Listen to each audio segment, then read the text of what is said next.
Gawan Deneri, je vais vous présenter donc les invités.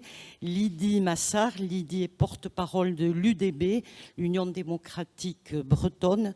Ce mouvement autonomiste breton est proche des Hatchebaï, en particulier du fait de l'appartenance à RPS Région et Peuple Solidaire, où les deux partis siègent ensemble au Conseil fédéral.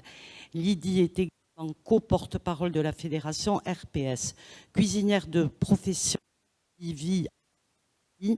son militantisme associatif et son engagement en politique l'ont amené à participer régulièrement à des élections. On peut souligner dans cette courte présentation que Lydie était candidate aux élections européennes en 2019 et que du fait de démission, elle se retrouvera députée européenne dans quelques jours. Romain Colonna, maître de conférences, habilité à diriger des recherches spécialisées dans la sociolinguistique et le domaine des études corses. Ses travaux universitaires concernent plus particulièrement les questions relatives au processus de minoration linguistique et au plurilinguisme. Candidat aux législatives pour FEMU à Corsica l'année dernière, Romain est conseiller territorial à la collectivité territoriale de Corse, président de la commission des lois et membre du groupe majoritaire Fa-Populu Inseme. Mathilde Harry, candidate au départemental 2021 et aux législatives de 2022 sur la 5e circonscription. Elle travaille comme conseillère en économie sociale et familiale dans une association. Très impliquée dans les mouvements contre la spéculation foncière et pour le droit au logement, Mathilde est membre de la Susendaza de Hatchebaï depuis le dernier congrès et occupe la fonction de porte-parole du mouvement Hatchebaï. Donc, je passe la parole à notre amie Lydie. Voilà, ça sera des interventions de 20 minutes maximum, chacun leur tour. Voilà. Egunon, Dematanol. Bonsoir à tous. Donc, ce sera la seule phrase dans les 3 langues, rassurez-vous. Donc, je suis ravie d'être là ce soir. C'est la première fois que je viens pour des raisons politiques au Pays Basque. Je suis très très contente. Donc, il s'agissait de parler ce soir des nations sans État. Quelle perspective politique? Moi, je vais vous parler plus particulièrement de la Bretagne. Donc, j'ai préparé un petit diaporama. Donc, juste pour resituer, mon parti, c'est l'Union démocratique bretonne. C'est un vieux parti qui a été créé il y a 60 ans. Et c'est un parti qui est vraiment attaché à cette notion de nation ou de peuple sans État. On s'est créé au moment de la guerre d'Algérie, à un moment donné où le mouvement breton n'arrivait pas à se positionner parce qu'il ne voulait pas se positionner. Enfin, on disait que c'était Nadja Naru, ni blanc ni rouge, donc il ne voulait pas se positionner sur cette question.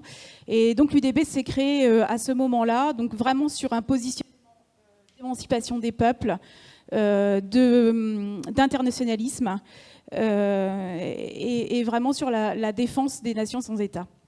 Voilà, juste pour vous donner un peu notre conception et notre philosophie à l'UDB. Alors, je vais vous parler un petit peu de la situation actuelle en Bretagne. C'est pas pour rien. C'est pour vous expliquer pourquoi ces quelques dernières années, il y a eu une vraie prise de conscience sur la notion d'autonomie. Il faut savoir qu'il y a encore 4 ou 5 ans, c'est un mot à l'UDB qu'on ne prononçait pas ou peu pendant nos campagnes électorales. On préférait des mots plus doux. Et aujourd'hui, on y est. On peut dire que nous sommes autonomistes haut et fort, à ma plus grande joie. Alors, qu'est-ce qui se passe en Bretagne actuellement? Alors, juste la diapo d'avant, si tu veux bien. D'abord, on est dans une région divisée, puisque l'État français a choisi de nous séparer. Donc, on a 4 départements dans ce qu'on appelle la Bretagne administrative, qui est gérée par le Conseil régional de Bretagne, et un département, la Loire-Atlantique, qui est donc intégré dans une création de l'État qui s'appelle les Pays de la Loire. Voilà. Alors, on pourrait dire beaucoup pourraient dire, bon, c'est que culturel, etc. Même si c'est important, mais ça a aussi des conséquences dans notre vie tous les jours. parce que, vous voyez, la politique de métropolisation de la France fait qu'en Bretagne, on a 2 grandes villes, donc Rennes et Nantes, 2 capitales, et que, en fait, ces capitales, au lieu de se tourner vers l'ouest et vers la Bretagne, comme elles sont dans des régions différentes, et ben, naturellement, elles se tournent vers Paris. Et vous voyez ce fameux ruissellement qu'on nous a tous promis lors de la politique de métropolisation, quand elle a été installée. Vous voyez bien, là, sur la carte, donc ce sont c'est le ruissellement, en fait, où il s'est le plus produit. Vous voyez bien que sur la carte, en Bretagne, il n'y a rien. Voilà ce qu'a donné, entre autres, cette partition de la Bretagne. Alors aujourd'hui, en Bretagne, il y a aussi, du coup, un gros problème de transport. Tous les efforts ont été concentrés au départ de Rennes et Nantes vers Paris. Donc, bon, j'ai eu une carte claire parce que je ne voulais pas 4 départements bretons et j'ai trouvé que ça. Mais en fait, vous voyez les grosses lignes bleues, c'est la LGV, donc au départ de Nantes et de Rennes. Et les autres lignes, c'est le TGV classique. Donc vous voyez qu'il y a sur les côtes, là où il y a du tourisme, et pas forcément où les gens vivent le plus, c'est là où les gens viennent en vacances. Et vous voyez, dans tout le centre Bretagne, en fait, il n'y a rien. Voilà. Autre chose en Bretagne aujourd'hui, un autre problème, c'est la... Alors j'ai mis pour les Bretonnes et les Bretons, les déserts médicaux ne sont pas une découverte récente. C'est vrai qu'on parle depuis très récemment du manque de médecins en région parisienne ou dans les grandes villes. Pour nous, ça ne l'est pas du tout parce qu'en fait, on a été dépossédés de l'ensemble de nos services publics. Et finalement, on n'a plus de médecins parce qu'effectivement, quel médecin vient s'installer dans une ville où il n'aura pas d'école pour scolariser ses enfants, où il n'aura pas de transport pour aller rejoindre un hôpital d'une grande ville, en fait, aucun. Voilà. C'est juste un sacerdoce de venir s'installer chez nous. Donc, en fait, l'image là, médecin généraliste 150 km, cardiologue 185 km, c'est quand même presque pas exagéré. Moi, aujourd'hui, pour voir un médecin généraliste chez moi, il faut prévoir sa maladie une quinzaine de jours à l'avance. Sinon, on est obligé d'aller dans une boîte à téléconsultation, dans une pharmacie. Voilà. Tu peux passer à la diapo suivante si tu veux, merci. Ensuite, l'agriculture. Donc, vous savez qu'en Bretagne, on est appelé le modèle agricole breton. En Bretagne, on est 4 millions de personnes et on produit pour 30 millions de personnes. Voilà. Et donc, on a beaucoup de cochons, certainement plus que d'habitants. Et cette agriculture intensive qui nous a été imposée, qui est une politique nationale, aujourd'hui, on en subit les conséquences. Vous avez sûrement tous entendu parler des marées vertes. Peut-être vu le film Algues vertes qui est sorti cet été. Donc sur les conséquences de cette agriculture intensive. Et puis sur l'eau, par exemple, le fléau des nitrates, où l'eau est devenue chez nous impropre à la consommation dans beaucoup d'endroits. Eh bien ça, c'est une politique qu'on doit subir depuis des années. La Bretagne doit être le grenier de la France et doit même exporter pour les autres. On se retrouve avec un paysage transformé et avec des rapports, parce qu'évidemment l'agroalimentaire est très prégnante sur le territoire, donc avec des rapports sociaux et des rapports économiques qui ont été complètement bouleversés. Le logement, alors je pense que la situation n'est pas pire que chez vous, parce que j'ai bien compris que chez vous, c'était vraiment très problématique. Mais nous, c'est un phénomène qui est assez récent. Donc voilà, il y a une nette augmentation du nombre des résidences secondaires et des résidences en court séjour. Airbnb, pour ne pas les citer. Et ce qui fait qu'aujourd'hui, les Bretonnes et les Bretons ont vraiment beaucoup de difficultés à se loger. qu'ils doivent souvent se loger loin de leur travail. Et auparavant, il y avait une petite particularité en Bretagne, c'est que les salaires étaient bas, mais il était facile d'acheter une maison parce que les prix des terrains ou des habitations étaient aussi assez bas. Ce qui faisait que les gens, quand ils arrivaient en retraite, eh bien, ils avaient leur maison, même s'ils avaient des petites retraites, ils avaient quand même un petit capital. Mais aujourd'hui, ça ne sera plus le cas dans les années qui arrivent.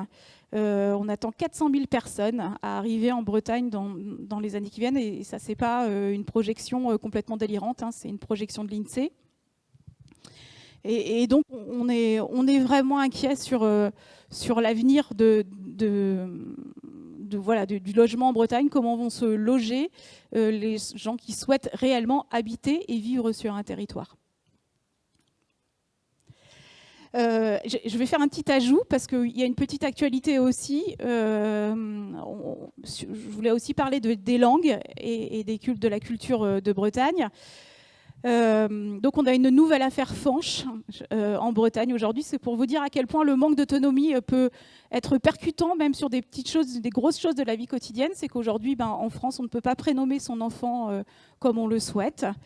Donc on avait déjà eu un petit Fanche qui avait un tilde où ça a été plus de 3 ans de combat judiciaire pour qu'il puisse le garder puisque c'est pas un signe accepté par la langue française. Il y a eu la loi Molac qui a donc finalement accepté ce signe diacritique. La loi Molac qui a été mise à mal par le Conseil constitutionnel.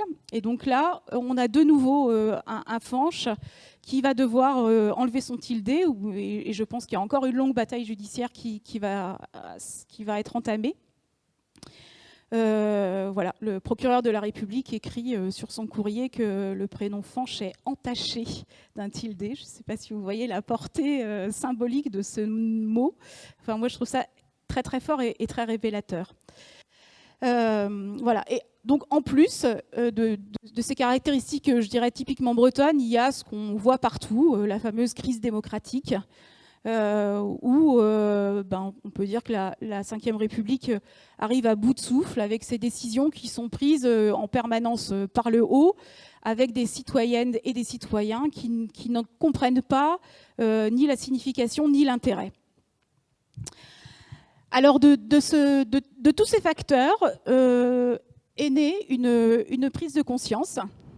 Voilà, la fameuse prise de conscience. En Bretagne. C'est vrai que nous-mêmes, on a été à l'UDB peut-être un petit peu surpris par ça. C'est que les Bretonnes et les Bretons cherchent maintenant de nouveaux modes de gouvernance. On en parle beaucoup. Comme je le disais tout à l'heure, le mot autonomie n'est plus du tout un tabou. Il est prononcé régulièrement. C'est vrai qu'avant, l'autonomie, c'était quelque chose de plutôt positif. L'autonomie des personnes âgées, des enfants, etc. Mais dès qu'on parlait d'autonomie institutionnelle, oulala, c'était 3 pas en arrière et grosse frayeur. Aujourd'hui, je crois qu'en Bretagne, on n'en est plus là. Alors malheureusement, ça ne se traduit pas encore par un raz-de-marée de vote UDB, mais ça va venir, comme en Corse, bientôt, on sera majoritaire, je pense. Voilà. Néanmoins, on a quand même réussi à faire des choses. Donc, en 2021, il y a eu des élections régionales.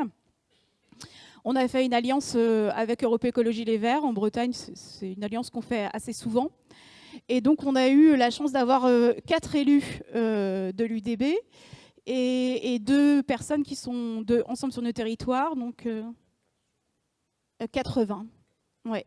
Mais 2 personnes d'ensemble sur nos territoires qui sont venues nous rejoindre. Et donc, il y a eu un groupe de formés qui s'appelle Brézaglaise, donc qui veut dire Bretagne à gauche.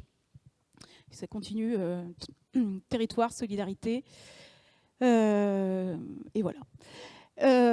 Et donc, ce groupe a fait un espèce de coup de poker, je pense, auquel personne ne croyait vraiment au départ. Ils ont donc, alors traditionnellement, à chaque rentrée d'un nouvel exécutif du Conseil régional, il y a un vœu pour la réunification de la Bretagne. Ça fait déjà plusieurs mandats que ça se fait. Le groupe Brézaglaise a donc décidé de présenter ce vœu et d'y adjoindre un vœu pour l'autonomie réglementaire, législative et fiscale d'une Bretagne réunifiée. Alors, je dois dire qu'au départ, personne n'y croyait vraiment, même dans nos rangs. Et puis, ce vœu est passé à la quasi-unanimité. Seul le Rassemblement national n'a pas voulu voter pour ce vœu, et ça ne nous déplaît pas, pour tout dire. Et de ce texte est sorti un groupe de travail transpartisan, donc qui comprend l'ensemble des forces du Conseil régional, qui donc travaille sur les questions d'autonomie fiscale, réglementaire et législative. Donc ça, c'est vraiment les points forts du texte. Donc, comme je disais, la réunification de la Bretagne, l'autonomie législative et réglementaire, l'autonomie fiscale. Donc ça s'est passé en avril 2022. Et donc depuis avril 2022, le groupe transpartisan travaille à la rédaction d'un rapport qui va être rendu le 18 septembre, donc lundi, au président du Conseil régional, et qui va être remis à la Première ministre, Madame Borne. Je pense que tu peux changer le... Ouais. Qui va être remise à la Première ministre, Madame Borne, lors du Congrès des régions de France, qui se déroule en Bretagne cette année, donc le 26 et 27 septembre, donc très bientôt. Donc on ne sait pas exactement, enfin on ne sait pas d'illusion, on sait que Madame Borne ne va pas nous dire oui, tenez, voici l'autonomie, mais en tout cas, c'est un pas qui est fait. Alors les limites de ce vœu, c'est que ça reste un vœu. On sait qu'un vœu au Conseil régional n'a pas force de loi, malheureusement. Seul l'État central peut décider ça. L'autre limite, c'est que le président du Conseil régional, donc, qui est Parti socialiste, a donc déclaré qu'il souhaitait cette autonomie à constitution constante. Sauf que je ne vais pas vous l'apprendre, l'autonomie à constitution constante, ça ne marche pas. Voilà, puisque la République est une et indivisible pour l'instant. Donc il faudra en passer par un changement constitutionnel si vraiment on veut aller au bout de cette démarche. Et puis enfin, c'est qu'il y a eu un petit réveil, je peux revenir juste avant, c'est qu'il y a eu un petit réveil des Jacobins en Bretagne. Donc on a eu, alors vous l'avez peut-être vu à ce merveilleux livre de Benjamin Morel, La France en miettes, qui a largement parlé de la Bretagne, et à cette celtique qui a été organisée par le musée régional, le musée de Rennes, donc qui questionnait la Bretagne pour savoir si elle était vraiment celtique. Alors évidemment, on n'est quand même pas tout à fait idiot, on sait tous qu'on est issus de mélange et de melting pot, mais on sait aussi tous qu'on a des origines celtiques, il suffit de voir nos chants, notre langue. Mais voilà, il fallait se poser la question. Alors nous on dit souvent en Bretagne, si on avait dû organiser une expo au musée du Louvre qui s'appellerait Français, point d'interrogation, je ne sais pas vraiment si on aurait bien pris ça. Voilà.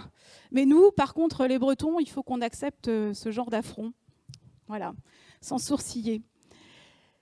Donc voilà pour ce vœu sur l'autonomie. Et en parallèle, donc nous à l'UDB, on a démarré une campagne sur l'autonomie, une campagne un petit peu inédite. Et la question, c'est de savoir, c'était de montrer aux Bretonnes et aux Bretons qu'est-ce que l'autonomie peut vous amener dans votre vie quotidienne. C'est-à-dire, qu'est-ce que ça va changer pour vous. Le but, c'était de montrer que ce n'est pas un concept abstrait. Ce n'est pas de dire on va vous prendre plus d'impôts.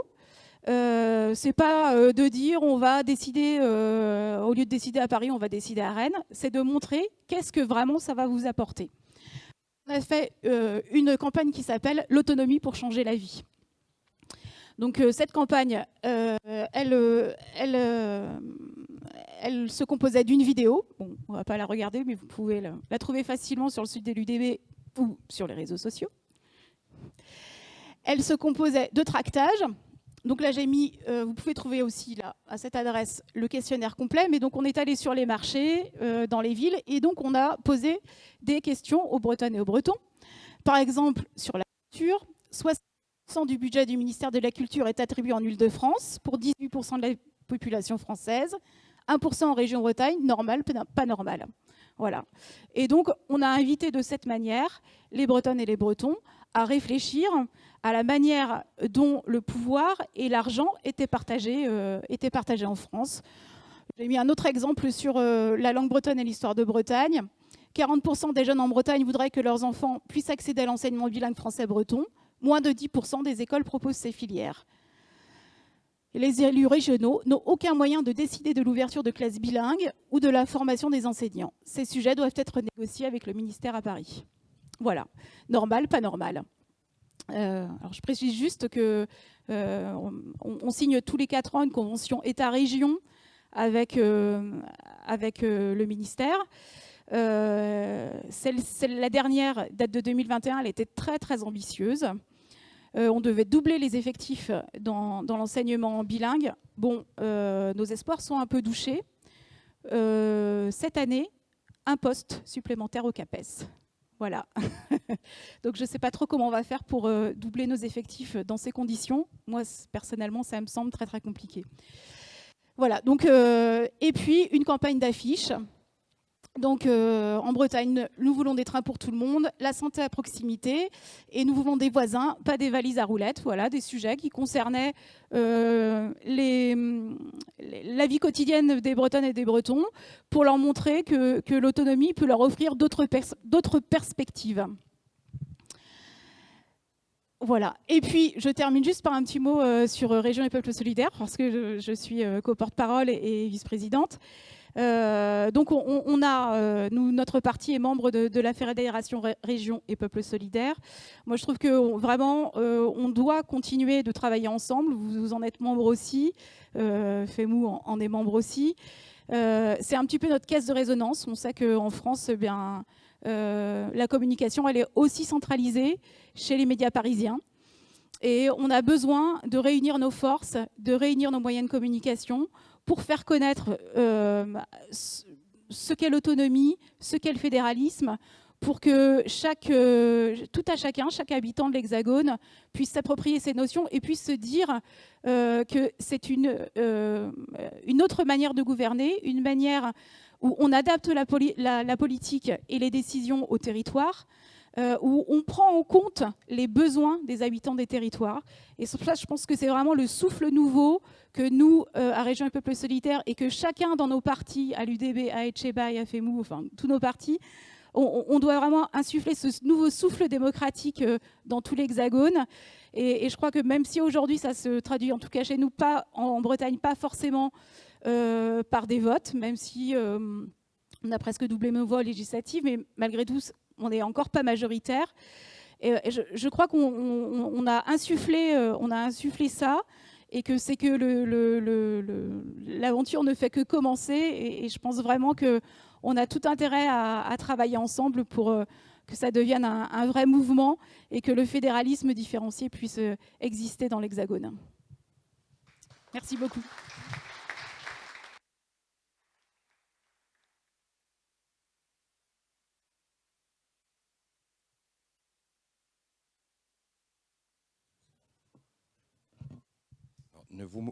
Ça marche ? Oui. Ne vous moquez pas, je vais essayer de dire 2 mots en basque. Ne rigolez pas. J'espère que je... Donc, gau andenei, bitziki uros naiz gaur tsuekin, itzaitea eta Korchika ordez katzea. Bien, ça va ou pas? C'est bon. Bonjour à tous. Merci à Etcheba pour l'invitation. On est extrêmement heureux au nom de FEMACOUR, SIGA et de la Corse plus généralement. Je regarde l'heure d'être ici, même si le voyage a été un petit peu long. Je suis désolé de vous dire ça, mais dans l'avion, j'ai fait Ajaccio-Paris, Paris-Biarritz. J'ai pas l'impression qu'il y avait beaucoup de Basques dans l'avion un vendredi soir, mais j'ai l'impression qu'il y avait beaucoup de Parisiens. Mais bon, ça, vous devez avoir l'habitude, je suppose, qu'ils viennent passer le week-end dans leur résidence secondaire. Enfin, c'est ce que j'en ai déduit. D'où peut-être aussi les problèmes de logement ici aussi. Il y a beaucoup évoqué RPS, auquel appartient Femagour, l'UDB, Etchebaye. Maintenant, je voudrais qu'on ait tous collectivement, si vous me le permettez, une pensée pour un des pères fondateurs du nationalisme corse, qui est Max Simeone, et que nous avons enterré cette semaine, et qui est un des pères fondateurs d'RPS. Et c'est une immense perte pour la Corse, frère d'Edmond Simeone et oncle du président de l'exécutif Gilles Simeone. Donc voilà, je voulais avoir cette petite pensée pour lui, d'autant qu'il a très tôt, dans les années 70, pensé l'internationalisation du combat, et on voit aujourd'hui l'importance que ça peut revêtir. Qu'est-ce que je peux vous dire pour la Corse? Alors, j'ai pris quelques notes. Déjà, vous dire que le combat en Corse, comme je suppose en Bretagne, au Pays Basque et ailleurs, il y a quelque chose d'important pour nous, c'est qu'il revêt une dimension historique.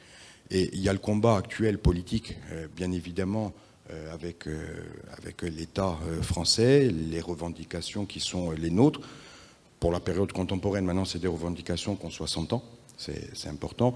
Mais ce combat-là, il s'inscrit dans une vieille histoire multiséculaire. Alors, je ne suis pas là en train de la mythifier, mais simplement pour vous dire que de là où je viens, cette histoire de Corse, ça a été une histoire de contestation, une histoire de droit, une histoire d'indépendance aussi, depuis maintenant plusieurs siècles, et que finalement la période contemporaine, je suppose que c'est la même chose pour vous, la même chose en Bretagne, on est aussi le fruit de cette histoire. Et moi, je ne voudrais pas venir devant vous et découper ces plusieurs siècles de lutte pour les droits fondamentaux d'un peuple à vivre tranquillement sur sa terre au sein de la Méditerranée. Aujourd'hui, ça a pris une dimension contemporaine, bien évidemment. Ça, c'est la première dimension, la dimension historique du combat du peuple corse pour sa reconnaissance. La seconde dimension, c'est la dimension démocratique, et je voudrais un petit peu m'arrêter dessus parce que ça me semble important. On a en Corse, sous différentes formes, pas forcément comme au Pays Basque, depuis les années 70, et il y a encore quelques prolongements aujourd'hui, une contestation violente. Il y a eu aussi quelques exemples en Bretagne, une contestation politique violente en Corse, avec plus de 10 000 attentats, notamment pour les dernières années.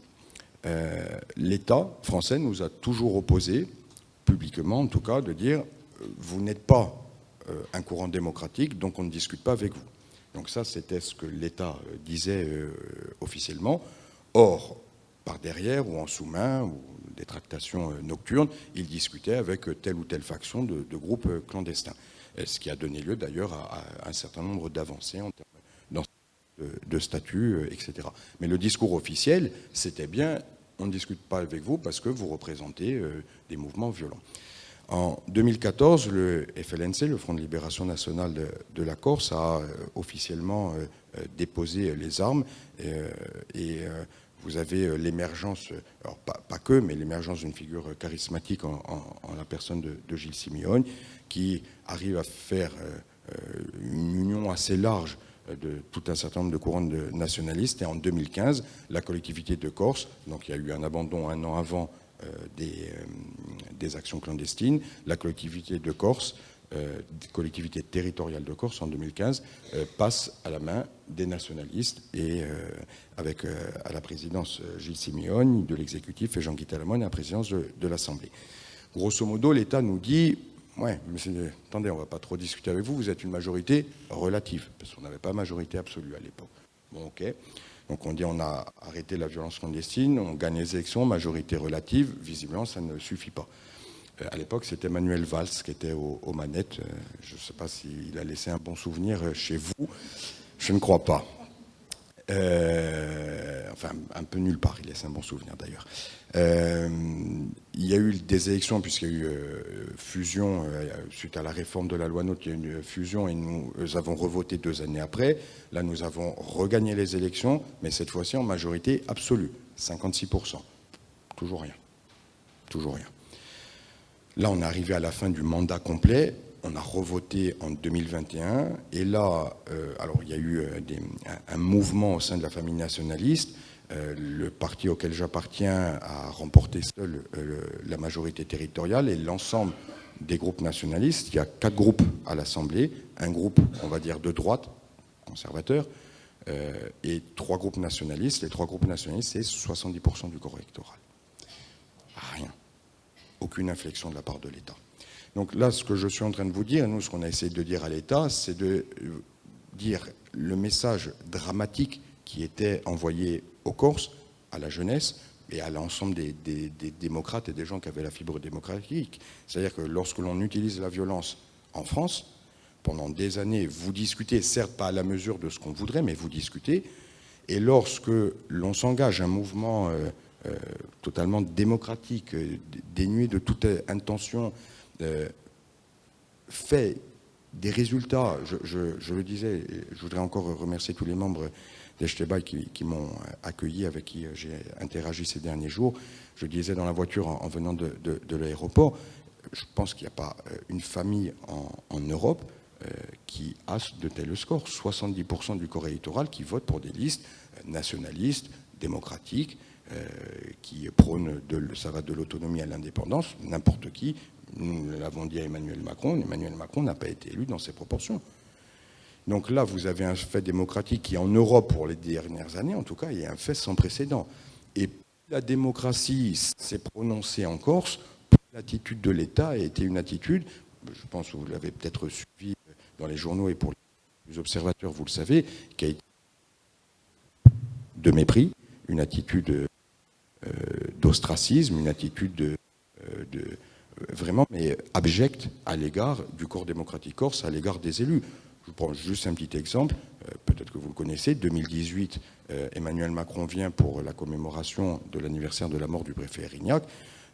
À la suite de ça, il y a ça c'est Ajaccio. Le lendemain, à Bastia, il fait un discours politique à l'adresse des élus. On monte, on se fait fouiller.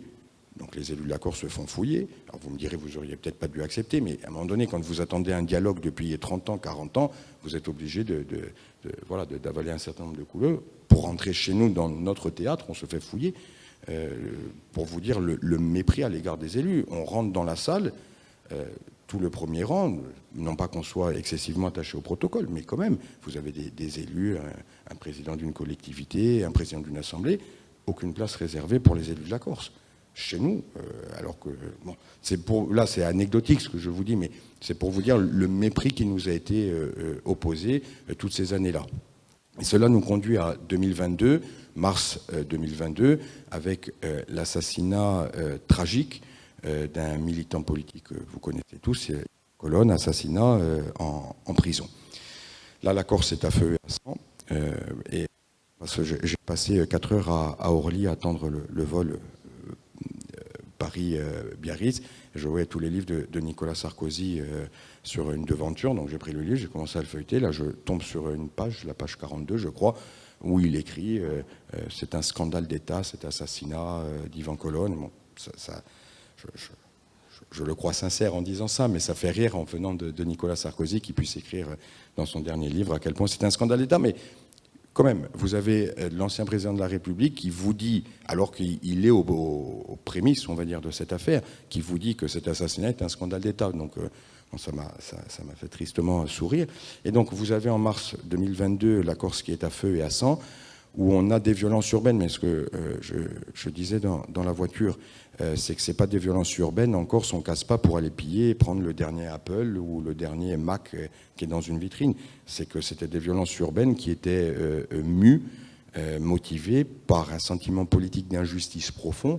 Et quand vous avez ce sentiment d'injustice et de révolte qui est motivé par un sentiment politique, c'est quelque chose qui peut aller très loin. Parce que quand il y a des violences urbaines, je ne voudrais pas les réduire au simple fait qu'on aille voler un Mac ou un téléphone dans une vitrine. Mais ceux qui le font, en tout cas, une fois qu'ils ont volé, ils sont satisfaits, entre guillemets, du vol et ils peuvent arrêter l'acte violent. Là, quand vous avez le sentiment politique qui anime tout ça, ça peut aller extrêmement loin et on était en train d'aller extrêmement loin. Darmanin l'a bien senti, il est envoyé comme émissaire du gouvernement. Il arrive donc dans une Corse qui est vraiment à feu et bientôt à sang. Et là, il lâche le mot autonomie, comme un petit peu pour faire retomber la cocotte. Et il dit, bon, on lance un processus qui n'est pas forcément bien qualifié, bien identifié. Et on est prêt, on peut discuter de tout. Et on peut évoquer l'autonomie. Seulement, il y a 2 lignes rouges, que la Corse reste dans la République, donc on n'évoque pas d'indépendance, et pas de catégorie de citoyens. Bon, donc ça, on est en mars 2022, et depuis mars 2022, nous n'avons eu de cesse, si vous voulez, d'osciller entre de la franchise, du recul, de la défiance, de la méconnaissance, beaucoup, on en parlait dans la voiture, beaucoup de méconnaissance aussi des territoires, des peuples, qui prétendument composent la France, mais ça pose un problème quand vous avez en face de vous des interlocuteurs qui ne connaissent pas l'histoire, qui ne connaissent pas la dimension politique du problème. Et donc un processus qui a été extrêmement compliqué pour vous dire à quel point il oscillait, c'est-à-dire que le lundi, nous montions à Paris, à Beauvau, et je fais partie de la délégation, on a à peu près une vingtaine avec les parlementaires à se rendre à Beauvau. Le lundi, on monte à Beauvau pour discuter. Le mardi matin, ils arrêtent des gens en Corse, par exemple, qui avaient participé aux contestations et aux émeutes liées à Yvan Colonne. Donc, ou par exemple, le parquet antiterroriste fait appel pour des libérations conditionnelles des membres du commando Erignac qui ont déjà fait plus de 20 ans de prison.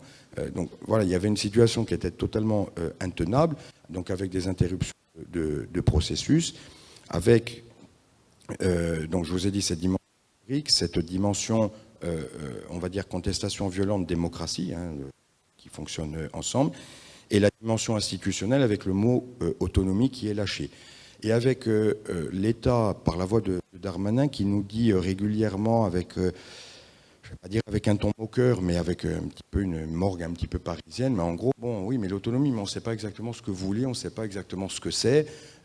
Oui, vous êtes bien beau, mais exercez déjà les compétences que vous avez. Vous entendez ce discours comme si la France arrêtait d'exercer ses compétences parce qu'il y avait du chômage. Vous voyez, c'est un peu moi, je ne dis pas qu'à la collectivité de Corse, tout ce qu'on fait est bien fait, ou que dans cette mairie, tout ce qui est fait, je salue le maire pour l'accueil, tout ce qui est fait est bien fait, mais est-ce que pour autant, on va dire, on ne va pas vers un cadre général institutionnel qui évolue parce que telle ou telle compétence serait prétendument, ça reste à prouver, mal exercée. Donc ça, c'était un peu les discussions qu'on a eues pendant l'année écoulée. Et nous avons fait la démonstration, vous l'avez annoncé, je vous en remercie, moi j'ai le bonheur, parce que là c'est un réel bonheur, d'être président de la commission des compétences législatives de l'Assemblée de Corse, et pendant plusieurs mois j'ai mené un travail collectif, pas moi seul, mais j'étais à la baguette, on dira, pour faire la démonstration que les lignes rouges présentées par l'État n'en étaient pas, par exemple que l'autonomie existait dans le cadre français, on oublie de le dire, mais l'autonomie existe dans le cadre français. Il y a deux sortes, on va dire, d'autonomie. Une à minima, qui est celle de la Polynésie française, avec un contrôle du Conseil d'État. C'est une autonomie avec des lois de pays. C'est un contrôle du Conseil d'État. Une autonomie qui était provisoire jusqu'à présent, mais qui il n'y aura pas de retour en arrière à ce niveau-là. C'est celle de la Nouvelle-Calédonie, qui est dans la Constitution française. Donc certes à titre provisoire, et c'est tout l'objet des discussions justement avec les Kanaks actuellement, mais il existe. Et si vous penchez sur les statuts de la Polynésie et de la Kanaki, il y a des formes de droit de résidence, de statut de résident pour le logement, il y a des formes d'accès à l'emploi privilégié, il y a des mesures, tout un certain nombre de dévolutions de compétences, etc. Il y a des statuts fiscaux d'autonomie fiscale, etc. Bref, un peu tout ce qu'on nous demande. Et nous, on nous dit, mais non, ça, vous ne pouvez pas avoir parce que ça crée deux catégories de citoyens. Ben, on dit non. Et la citoyenneté en Nouvelle-Calédonie, telle qu'elle a été créée jusqu'à présent, elle était liée au corps électoral pour savoir qui votait ou qui ne votait pas. Elle n'était pas liée à autre chose. Donc nous, on dit très tranquillement, les lignes rouges, et aujourd'hui, il ne s'agit pas de discuter de l'indépendance de la Corse, même les indépendances, la plupart, en tout cas, ont bien... On allait sur une question relative à l'autonomie. Donc l'autonomie, ce n'est pas l'indépendance. Ça ne veut pas dire qu'on ne peut pas avoir un sentiment indépendantiste ou qu'il n'y a pas d'indépendantisme. Encore, c'est pas ça que je dis, mais je dis que la discussion avec Paris, nous on dit tranquillement, les deux lignes rouges, elles n'ont pas lieu d'être et vous ne pouvez pas les poser comme un préalable à toute discussion. Donc là, l'État nous dit on ne sait pas exactement ce que vous voulez, nous on veut savoir là où vous voulez venir et tout, donc toute la démonstration. Ils nous disent on ne sait pas ce que c'est l'autonomie, on leur dit ce que c'est l'autonomie. Ils nous disent c'est pas possible, on leur dit que c'est possible. Ils nous disent s'il y a des lignes rouges, on leur dit qu'il n'y a pas de lignes rouges. Ils nous disent qu'il n'y a pas de problème de logement en Corse, alors que le foncier a augmenté de 138% en 10 ans. On leur fait la démonstration. On n'a pas les chiffres, parce que ça aussi, je le dis pour vous, pour nos amis bretons, basques, c'est qu'il y a un pays qui est centralisé, hein, qui est la France, mais ça veut dire que toute l'administration, toutes les statistiques, tout ça, c'est aussi centralisé. Donc pour avoir les chiffres, par exemple, de savoir combien les Corses payent d'impôts, les Basques demain ou les Bretons, c'est extrêmement difficile. Tout ça, c'est des administrations d'État. Donc nous, quand on monte à Paris, quand on monte à Beauvau, on est 15-20 élus, on a nos compétences et notre foi militante et notre formation partisane et personnelle et collective. En face de nous, on a toute l'administration d'État française. Je veux dire, qui ne font que ça et qui ont des informations qu'on n'a pas forcément. Donc, nous, on n'arrête pas de leur dire aussi dans la discussion. Et moi, ici, je viens, on m'a dit, la voix de la Corse est relativement attendue. Je viens surtout, en toute modestie, ne donner aucune leçon.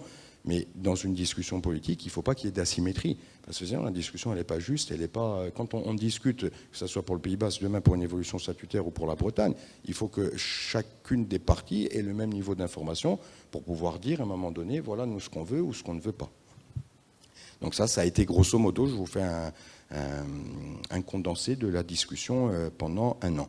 Ça nous porte au 5 juillet 2023, où nous avons voté une délibération à l'Assemblée de Corse. Alors cette délibération, nous l'avons voulu, donc là ça va au-delà du vœu, bien qu'en la matière, je rejoins ce qu'elle disait, nous ne décidons pas à l'Assemblée de Corse, nous n'avons pas ce pouvoir-là sur ce champ de compétences. Mais en tout cas, nous avons dit, la matrice démocratique, et nous l'avons fait inscrire dans les statuts, dans le règlement de l'Assemblée de Corse, l'Assemblée de Corse et le Conseil exécutif de Corse sont les garants des intérêts moraux et matériels du peuple corse. Sont les garants des intérêts moraux et matériels du peuple corse. C'est l'Assemblée de Corse. Donc, je ne dis pas, c'est pas une forme d'irrespect à l'égard de telle ou telle mairie ou de telle ou telle communauté, mais nous disons que la matrice démocratique en Corse, c'est l'Assemblée de Corse. Et cette Assemblée a voté donc une délibération que nous avions laissée vierge au départ pour dire à l'ensemble de l'Assemblée de Corse, construisons-la ensemble, écrivons-la ensemble à partir des documents, notamment ceux auxquels je fais référence et de tout le travail que nous avons fait pendant plusieurs mois. Cette délibération que je vous invite sincèrement à consulter, je vous ferai aussi envoyer le rapport remis au président de l'exécutif au nom de la Commission des compétences législatives sur la notion d'autonomie. Cette délibération a été votée par 75% de la... Excusez-moi, c'est moi qui ne m'approche pas assez. Donc cette délibération a été votée par 60% de Corse. Ça coupe un peu, je suis désolé.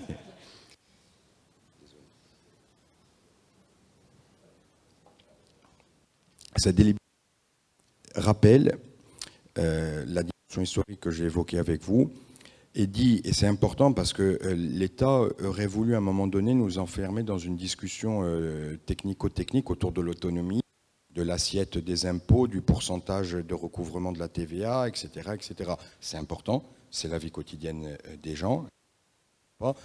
Mais nous disons que nous devons marcher sur nos deux jambes à travers l'autonomie. Une jambe, c'est la dimension purement politique, avec un accord politique avec l'État. Et cet accord politique doit nous permettre de nous projeter en tant que pour les décennies à venir et de faire que nos enfants choisiront les orientations politiques qui sont les leurs et qui seront à respecter, qui seront parfaitement légitimes, mais puissent donner la possibilité à nos enfants dans 10 ans, 20 ans, 30 ans de se réveiller et de dire « nous sommes Corses ». Et ça passe par, à un moment donné, un contrat politique sur des questions qui sont fondamentales en termes de reconnaissance de peuple, en termes de langue, en termes de droit à la terre, en termes de droit au logement, en termes de droit au travail, tout ce qui demain peut faire nation, d'où le titre aussi de votre table ronde, les nations sans État. Nous n'avons pas la prétention aujourd'hui de nous substituer à l'État, et qui plus est à l'État français, qui est un État puissant. Mais nous disons que la Corse est une vieille nation et qu'elle a le droit d'exister.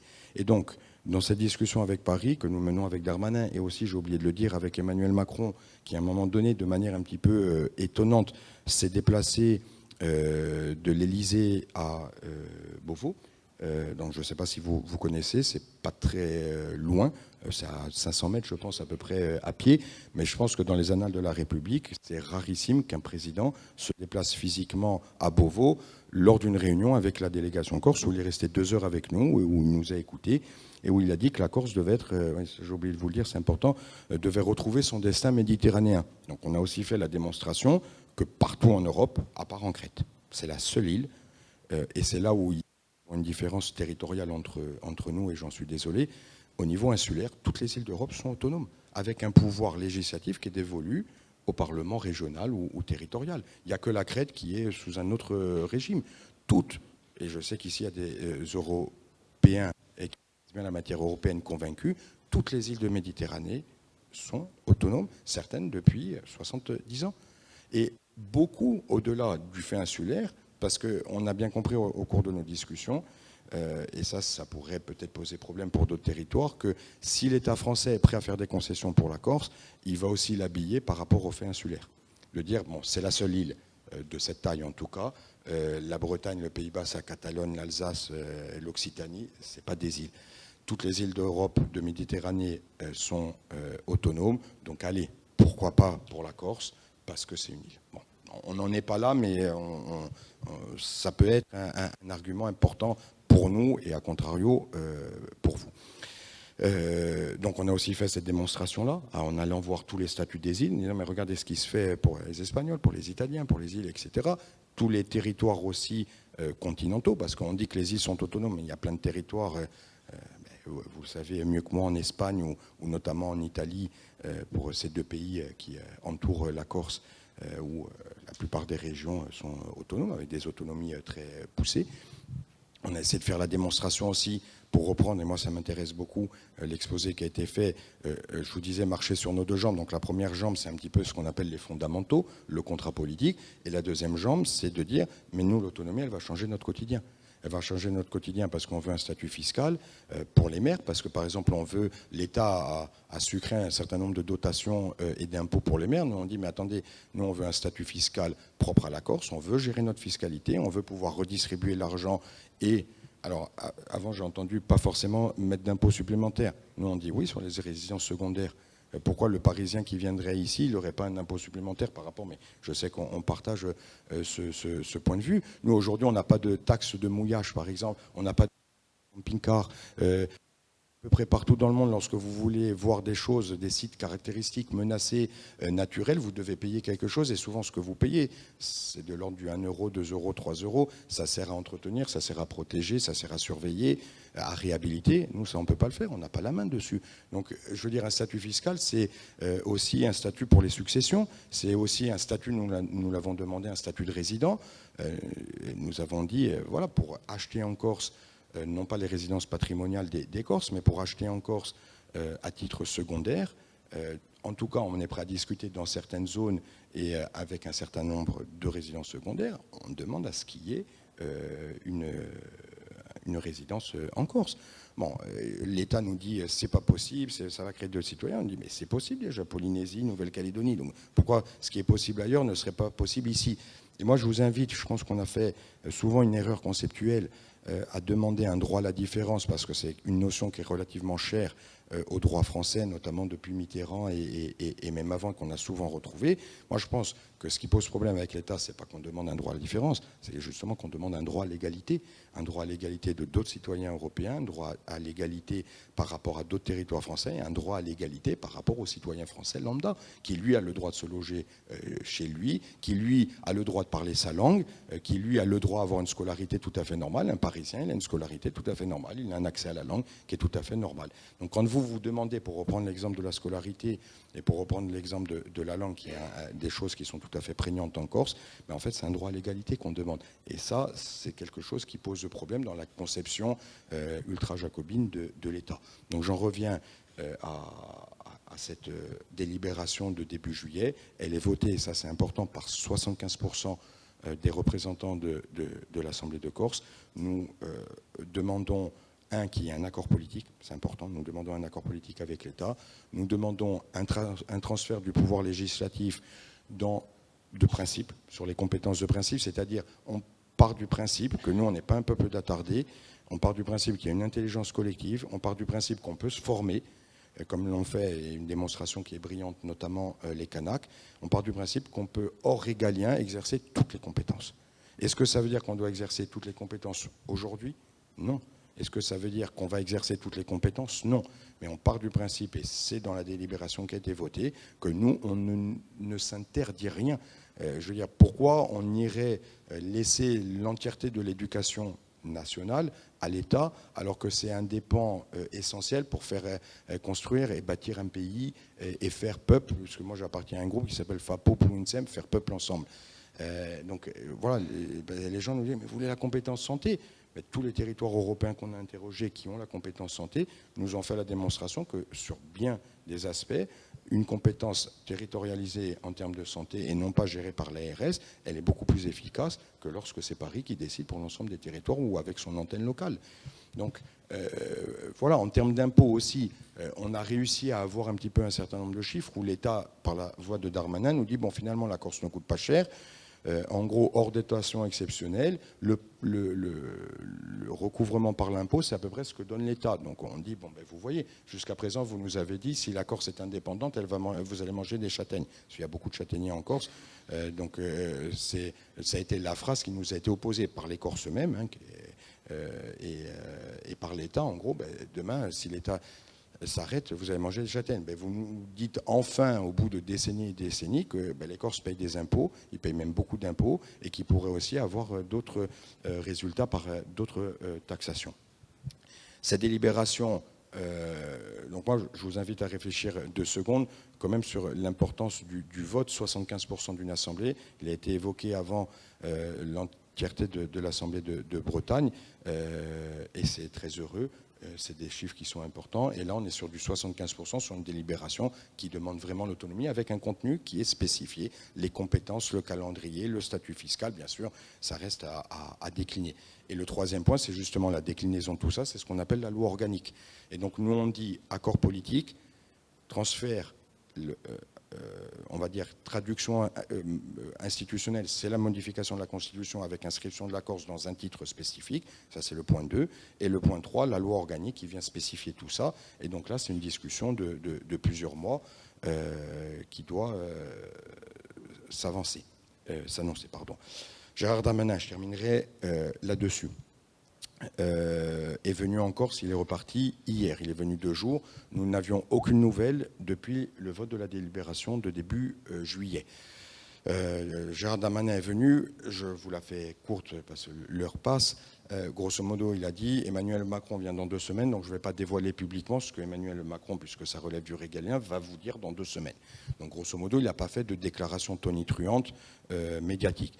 De ce que l'on comprend, c'est que notre délibération qui demande un transfert du pouvoir législatif et réglementaire avec un contrôle du Conseil constitutionnel, c'est trop pour la France. Ça, on s'en doutait un peu. Et là, il y a une certaine ambiguïté encore, parce que Gérald Darmanin dit, grosso modo, vous devez avoir l'unanimité en Corse. Il dit, attendez, je veux dire, comment on doit avoir l'unanimité? On est à 75%.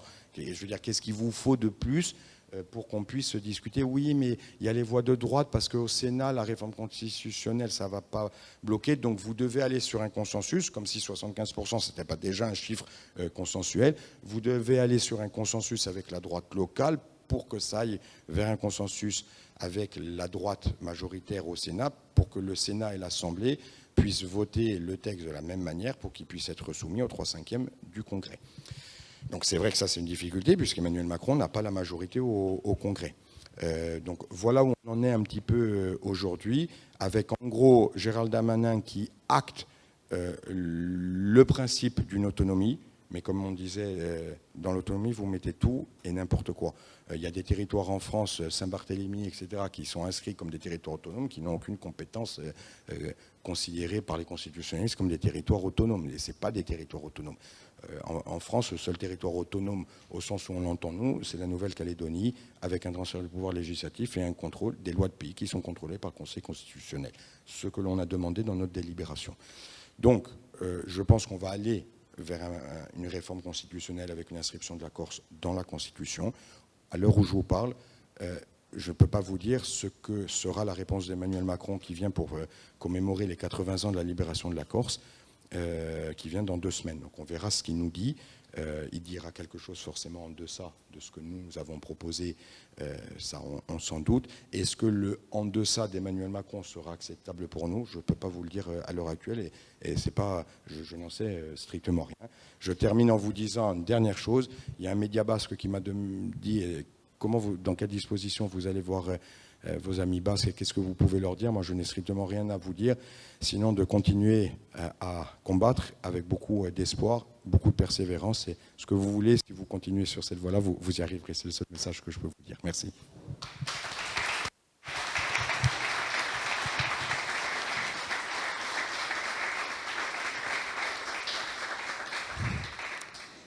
Gawon Deneli. Moi, je vais vous présenter ce soir au nom des Atxebai la vision de l'évolution institutionnelle à notre niveau ici, à l'échelle de notre territoire, donc des Scoleries.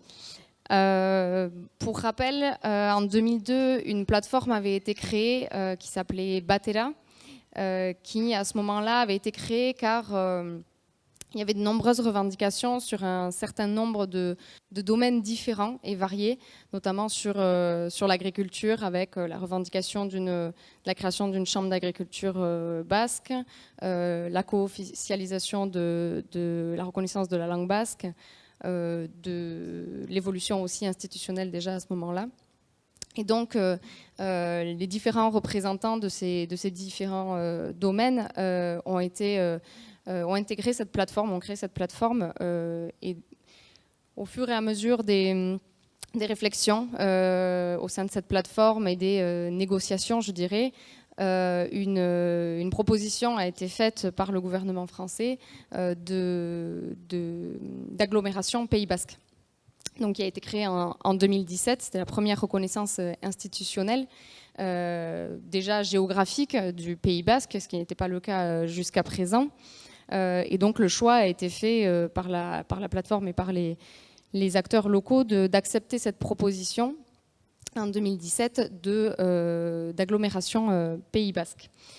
Pour un choix stratégique aussi pour lancer une dynamique aussi de reconnaissance institutionnelle et d'évolution institutionnelle. Aujourd'hui, on est à 6 ans d'agglomération Pays Basque. Le bilan est plutôt positif, en tout cas, nous, c'est ce que l'on pense, mais forcément, on reconnaît aussi un certain nombre de limites, puisque au bout de 6 ans, l'expérience aussi de l'agglomération Pays Basque montre des limites en termes de fonctionnement, mais aussi de compétences, puisque les compétences aujourd'hui qui sont gérées par l'agglomération sont ce qu'elles sont et sont déjà un bon début, mais nous pensons qu'elles ne sont pas suffisantes. Je développerai après. Pour poursuivre, donc Atxebai est inscrit au sein de l'agglomération Pays Basque actuellement. Elle veut continuer à s'y investir et la question ne se pose pas. Mais comme Chabi le disait tout à l'heure, effectivement, aujourd'hui, ce qui a été voté au moment du dernier congrès des Atxebai en novembre 2022, c'est de travailler à l'évolution institutionnelle et à l'évolution institutionnelle du Pays Basque. Donc, de partir de cette agglomération et de travailler au sein de nos rangs, en tout cas déjà, à des futures étapes. Nous, au sein des Atxebai, la réflexion, en tout cas, de cette évolution institutionnelle, elle va être axée, elle va être constituée de 3 axes, de 3 étapes, en quelque sorte, que je vais vous présenter. La première, c'est de savoir quel projet d'autonomie nous souhaitons porter. Quel projet d'autonomie sera porté par les Abertzale. Donc déjà, nous, de redéfinir ou définir quelle est la reconnaissance institutionnelle que nous souhaitons. Puisque aujourd'hui, comme je disais, l'agglomération Pays Basque présente des limites. On parle souvent notamment de chaque élu aujourd'hui qui vient au sein de l'agglomération, siéger en tant qu'élu de sa commune, représenter sa commune et la défendre aussi en quelque sorte, puisqu'il a été élu par ses administrés de sa commune. Et donc, ce qu'on remet un petit peu en cause aujourd'hui avec l'expérience, nous défendons aujourd'hui plus une vision globale du territoire et on met en avant la nécessité d'un suffrage universel, ce qui est permis notamment par la collectivité à statut particulier, c'est-à-dire des élus par les habitants du Pays basque, et donc qui représenterait le Pays basque dans sa globalité et aurait une vision globale du territoire et non une vision comme actuellement plus spécifique à sa commune, puisqu'aujourd'hui ce sont des élus de chaque commune municipale qui siègent à l'agglomération Pays basque. Pour développer sur ce premier axe, il est probable pour nous que le consensus se fasse autour de cette collectivité à statut particulier, comme je le disais, qui est un statut spécifique, une évolution probable de l'agglomération Pays basque et une évolution institutionnelle sur notre secteur. Nous, au sein des Etxebai, on continue à défendre un statut d'autonomie, plus pour la simple et bonne raison que l'autonomie permet aussi de la récupération du pouvoir législatif global et notamment de pouvoir voter des lois et adapter des lois existantes. Ce qui nous semble aujourd'hui important, on le voit avec les difficultés qui sont rencontrées sur le territoire. On l'a vu notamment avec l'encadrement renforcé des loyers. Ce sont des mesures qui sont existantes, mais qu'il est important de pouvoir adapter beaucoup plus et de mettre en place beaucoup plus rapidement sur nos territoires directement. On pense notamment aussi au statut de résident ou à d'autres mesures qui auraient pu, avec un statut d'autonomie, être votées et du coup mis en place bien plus rapidement et qui répondraient plus à des besoins et à une volonté de la population locale. Voilà pour le premier axe de cette réflexion, de cette évolution institutionnelle. Le deuxième axe, c'est aujourd'hui ensuite de savoir avec quels acteurs cette réflexion va être mise en place, autour de quels acteurs politiques, syndicaux, associatifs, puisque ça avait été le cas déjà, comme je disais tout à l'heure, sur la plateforme de Batera. Aujourd'hui, on constate que les avancées qui ont été obtenues sur divers domaines, je pense notamment au processus de paix, à Bakebidea ou à Erianbisi, la plateforme liée au logement, les avancées obtenues sont souvent liées à des plateformes qui réunissent des mouvements qui réunissent du moins divers acteurs, diverses personnalités ou politiques, de divers courants politiques d'ailleurs, de milieux associatifs, culturels. Mais on se rend compte que c'est quand même la diversité de ces acteurs au sein de ces mouvements qui a pu permettre, en tout cas, selon nous, des avancées. Donc, ce que l'on défend sur ce deuxième axe, c'est de se poser la question avec qui travailler à cette évolution, mais toujours, selon nous, en défendant cette diversité d'acteurs au sein de cette réflexion.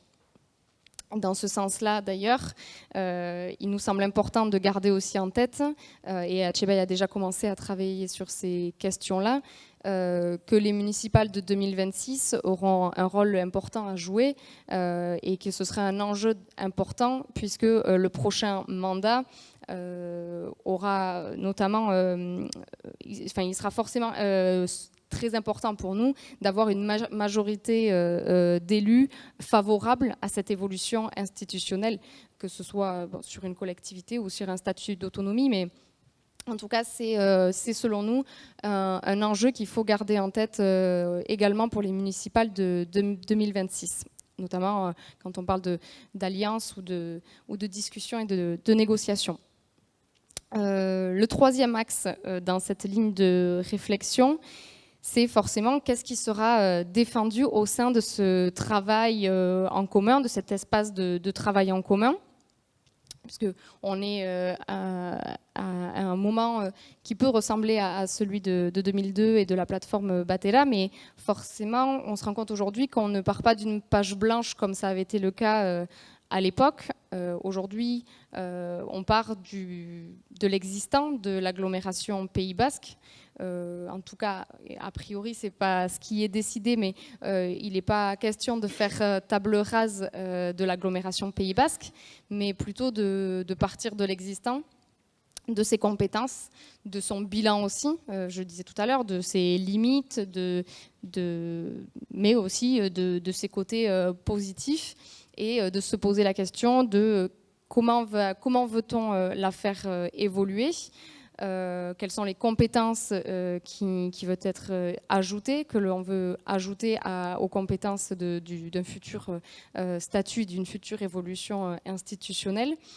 Quelles sont les compétences qui seront pertinentes pour le territoire par rapport aux spécificités du territoire.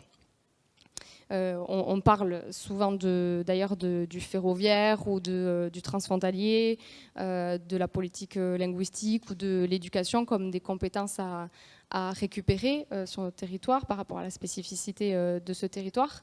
Mais c'est des choses qui seront forcément à préciser, à développer et à creuser, selon nous, dans ce travail de réflexion commun. Est-ce que j'oublie quelque chose? Je ne pense pas. Non, Chabil a dit tout à l'heure qu'on aura la chance demain après-midi d'avoir des ateliers sur ce thème-là de l'évolution institutionnelle. Donc on vous y invite forcément à y être présent pour démarrer ces réflexions-là.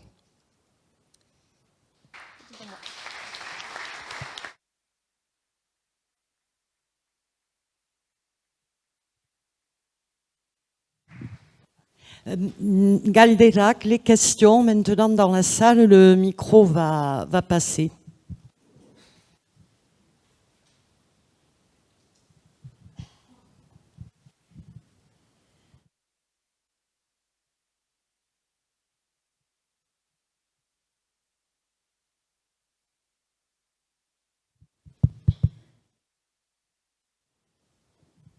Oui, une question pour l'élu de Corse. Comment ça se passe justement entre les autonomistes et les indépendantistes par rapport à ce qui a été voté en juillet et plus globalement sur la perspective d'évolution institutionnelle? Merci. Bonsoir. Ça se passe plutôt bien. Dans la mesure où, alors on exerce actuellement les responsabilités, je serai très court dans la réponse, ne rigolez pas, on exerce les responsabilités actuellement, mon parti, mon groupe uniquement. Par contre, la délibération a été votée par l'ensemble des partis autonomistes et par le groupe indépendantiste de la qui l'a voté entièrement. Il y a juste une élue d'un autre courant indépendantiste qui s'est abstenue en disant nous respectons parfaitement son choix, qu'elle voulait davantage de garanties dans le processus et qu'elle estimait que les garanties n'étaient pas réunies. Donc sur l'ensemble de la famille nationaliste, il y a juste donc une élue qui s'est abstenue, courant indépendantiste et autonomiste ont voté.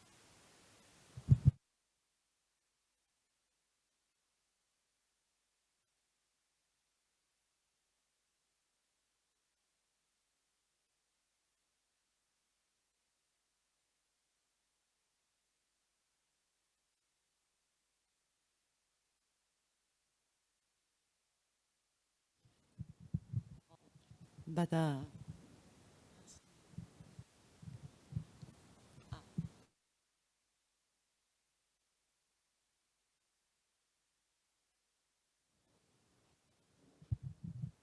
Oui, bonsoir.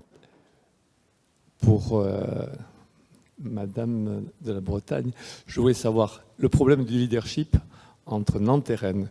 Je présume que c'est une question. Donc, comment pensez-vous le résoudre? Alors c'est une question, d'ailleurs il y a un livre qui est paru ces derniers jours là-dessus. C'est une question pour les pro-partition de la Bretagne. Ça n'est pas une question pour nous, les Bretonnes et les Bretons. C'est une question qui est très franco-française, en fait, ça. C'est une question de... Il faut une capitale, absolument, pour une région. Voilà. Nous, en Bretagne, historiquement, on n'a jamais fonctionné de cette manière-là. Il y a Brest, tout à l'ouest, qui est tourné vers la mer. Il y a Rennes, où il y a le Parlement de Bretagne, donc où là il y avait le pouvoir législatif. Et il y avait à l'époque Nantes, où il y avait une économie florissante, et aussi le château des Ducs de Rohan. Et autour de ces trois villes, il y avait en Bretagne tout un maillage de villes moyennes. C'est un maillage un petit peu unique en France. Ça n'existe pas vraiment ailleurs. Et donc, Nantes et Rennes se tournaient vers l'ouest et faisaient vivre, voilà, il y avait toute une vie qui était organisée autour de tout ça. Donc en fait, le problème de la capitale, pour nous, il ne se pose pas parce qu'en fait, si demain la Bretagne est réunifiée et qu'elle a un statut d'autonomie, il ne s'agit pas de recréer en Bretagne un mini-État centralisé comme en France. Ce n'est pas du tout l'objectif. En fait, l'objectif, c'est de pouvoir prendre les meilleures décisions possibles pour les habitants au plus près dans leur territoire. Donc, il ne s'agit pas de recréer une capitale où on concentrerait tous les pouvoirs. Et on imagine très très bien une Brest qui gérerait, par exemple, qui aurait en tout cas un rôle prépondérant sur tous les problèmes de la mer. Pontivy, une ville de 15 000 habitants qui pourrait parler d'agriculture parce qu'elle est en plein centre-Bretagne dans une zone très agricole. Rennes qui aurait des compétences plus accrues sur la vie scolaire et étudiante. Voilà, en fait, on peut tout imaginer. Mais se dire... Aujourd'hui, on ne peut pas réunifier la Bretagne parce qu'il y a une concurrence entre Rennes et entre Nantes. C'est un faux problème. C'est vouloir recréer un système centralisé français en Bretagne. Et nous, ce n'est pas du tout notre projet. Je n'ai pas dit que c'était impossible. Je voulais poser une autre question à l'élu corse cette fois-ci. Bon, je fais partie de l'association Oulevante depuis de très nombreuses années. Et donc, je voulais savoir, il y a eu un article très récemment dans Le Monde sur le problème de la mafia et M. Simeoni a souligné la gravité du problème. Alors, je voulais savoir, dans votre système, dans votre projet d'autonomie, comment vous avez envisagé de poser ce problème qui est quand même grave en Corse. Je le vois à travers l'association où les ventes et tous les problèmes immobiliers et le système organisé par les mafieux. Voilà, donc tout ce système, voilà. Je pense que c'est un problème important. Essentiel Oulevante, pour vous, c'est une association de protection de l'environnement qui a un contre-pouvoir assez important en Corse. Le problème de la mafia et des dérives mafieuses en Corse est un problème prégnant, important, dont la société corse, la société civile, notamment associative, s'est saisie très fortement ces derniers mois.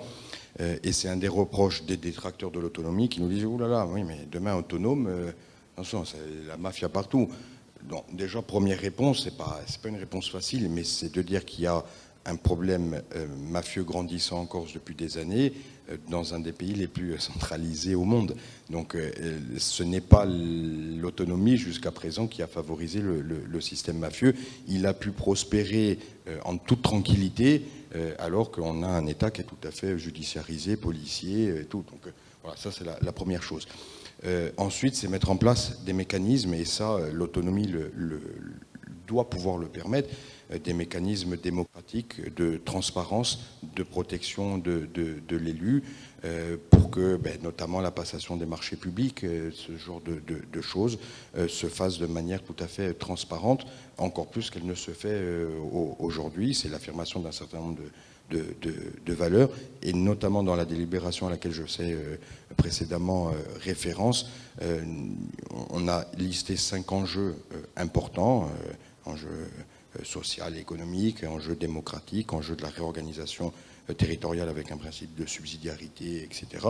Et dans cet enjeu démocratique-là, il y a bien évidemment une lutte sans concession face aux dérives mafieuses, mais que l'autonomie devrait nous permettre d'accélérer. Mais l'autonomie ne veut pas dire non plus un abandon de l'État sur ses compétences dites régaliennes. Et pour combattre les dérives mafieuses, bien évidemment, il y a le travail des populations, des peuples, des Corses, en l'occurrence en Corse.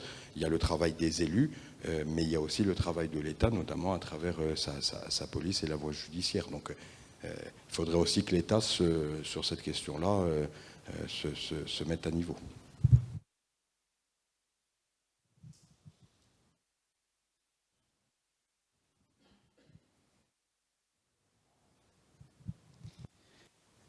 Oui, j'aurais une question, enfin la même question pour la représentante de Bretagne et le représentant corse, qui concerne un peu la stratégie et le mouvement social que vous pouvez ou que vous pensez mettre en œuvre pour obtenir ces revendications. Vous avez parlé d'initiatives institutionnelles, de motions qui ont été votées et tout ça.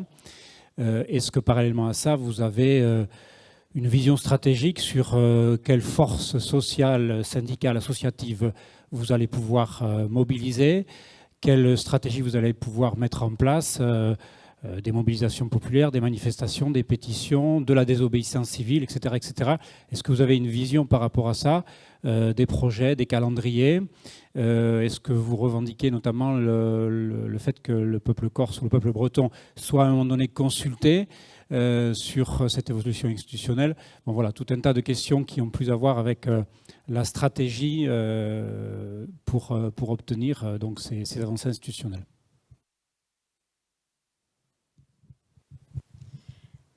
Alors, nous, notre calendrier, donc, il a un rapport avec ce fameux vœu qui va être mis à la Première ministre dans une dizaine de jours maintenant.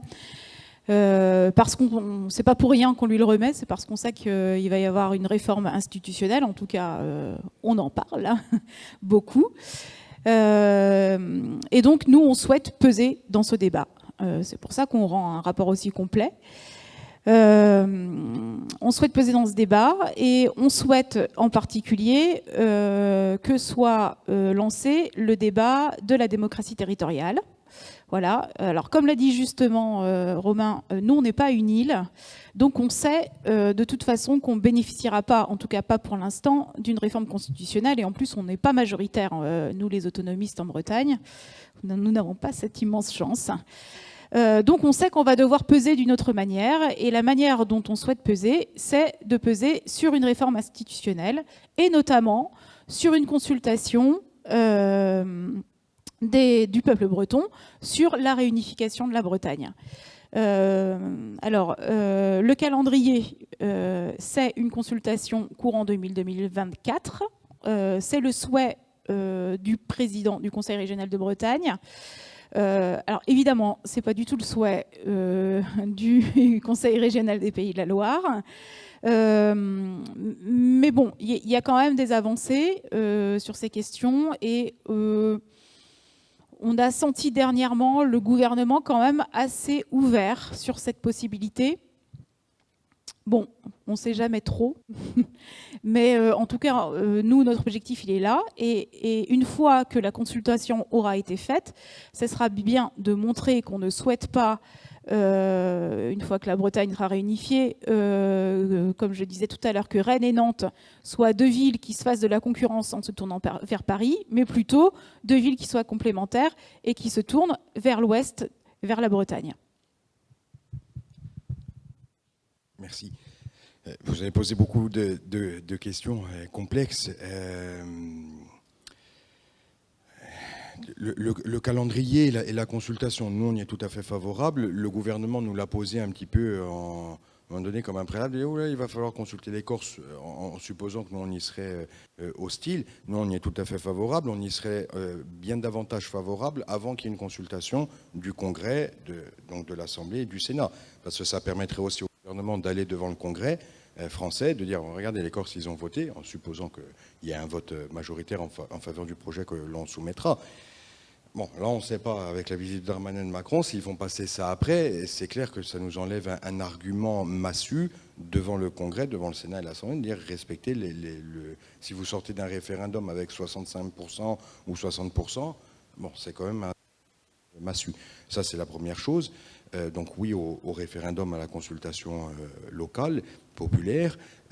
Deuxièmement, il faut dans ce type de procédure, et ce n'est pas une injonction ou une préconisation, bien évidemment élargir le plus possible la consultation avec tous les corps intermédiaires, les syndicats, les forces sociales, les forces organisées au niveau de la jeunesse, tous les métiers qui seront aussi impactés par l'autonomie, parce que si demain vous demandez, ce qui est notre cas, une compétence éducative, à un moment donné, les profs, ils ont le droit d'être consultés, d'élaborer cette compétence avec vous. Donc nous, là, ce que l'on pense dans le calendrier le plus juste, c'est aujourd'hui, c'est le cadre, l'accord politique, le cadre constitutionnel qui inscrit la Corse dans la Constitution, et dans un troisième temps vient la loi organique qui vient spécifier. Et là, on se donne donc plusieurs mois pour discuter avec tous les corps intermédiaires et les personnes concernées sur le contenu véritablement de l'autonomie, avec le transfert donc des moyens humains et le transfert des moyens financiers.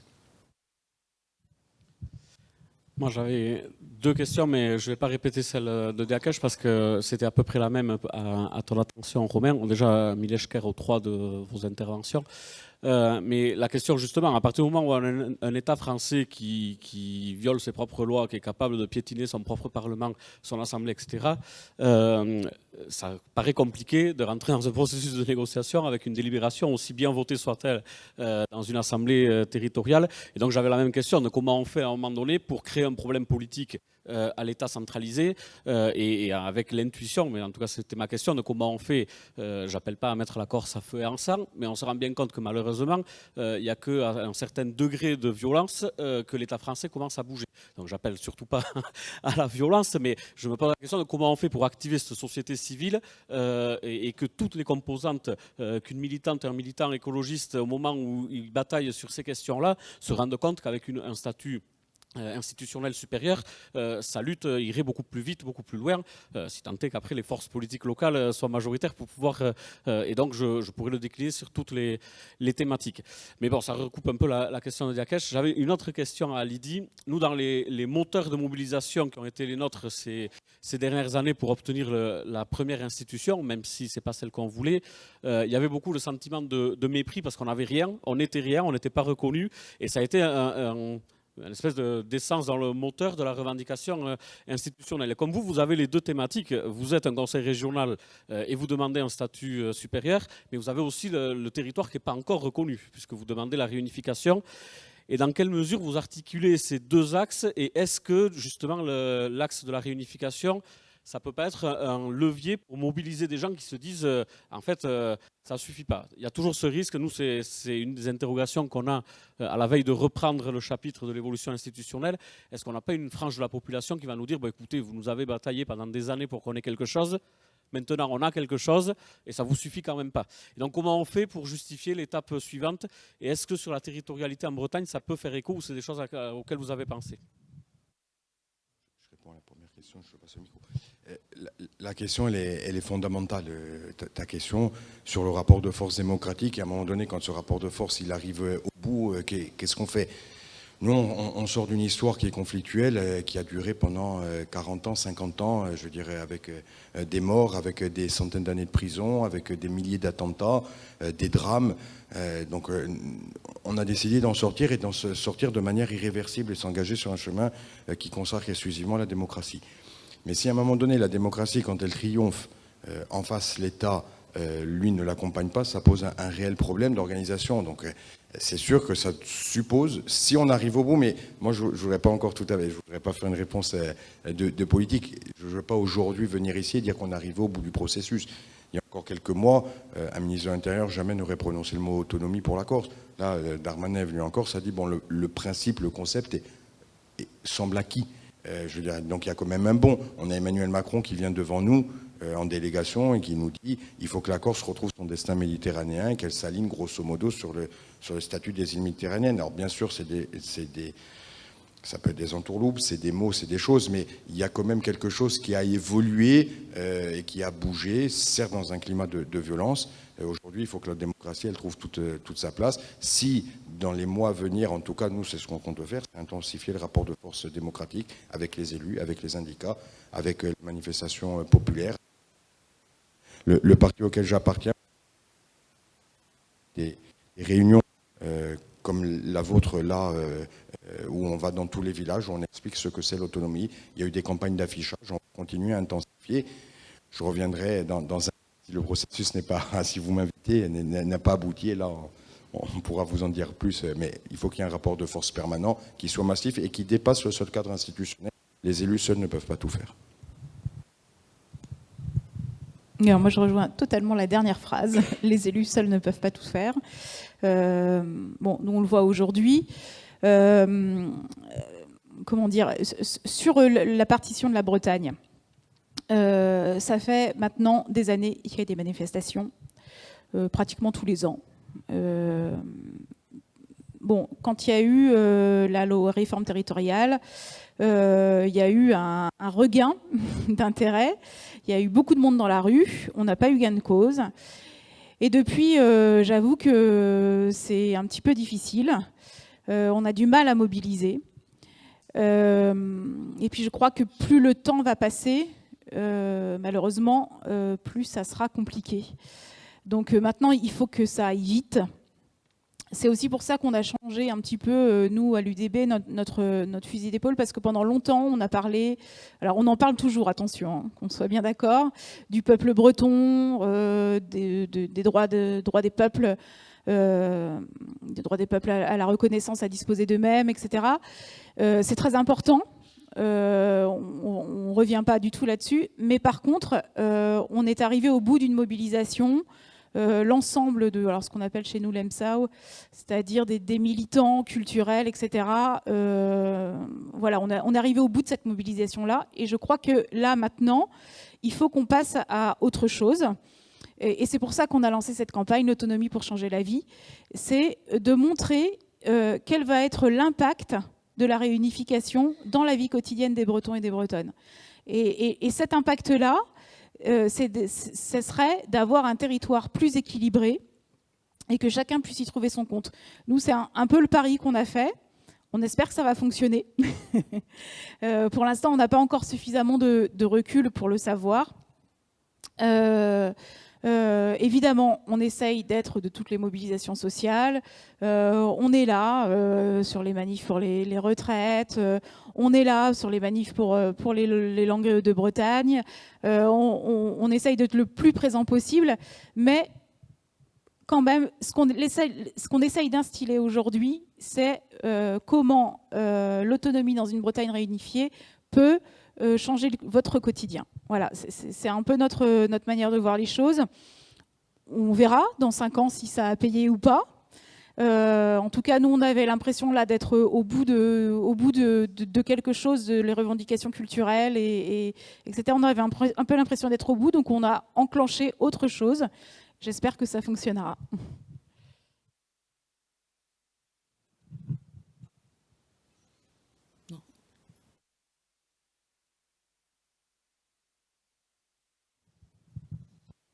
Alors, il y a des Kanaks qui devaient venir aujourd'hui, ils ne sont pas venus, mais moi je leur ai posé la question suivante.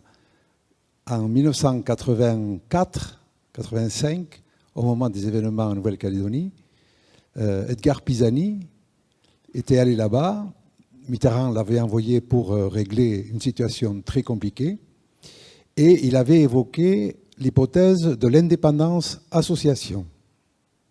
Alors, en quoi ça consiste? C'est pour la Calédonie, la Kanaki, c'est aller au bout du processus de l'indépendance et passer contrat ou une association avec l'État français pour qu'un État souverain puisse gérer ses compétences, notamment régaliennes, les plus importantes, en partenariat avec la France.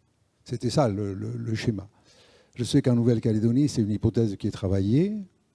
Elle n'est pas rendue publique à ce jour, mais j'aimerais savoir votre avis sur...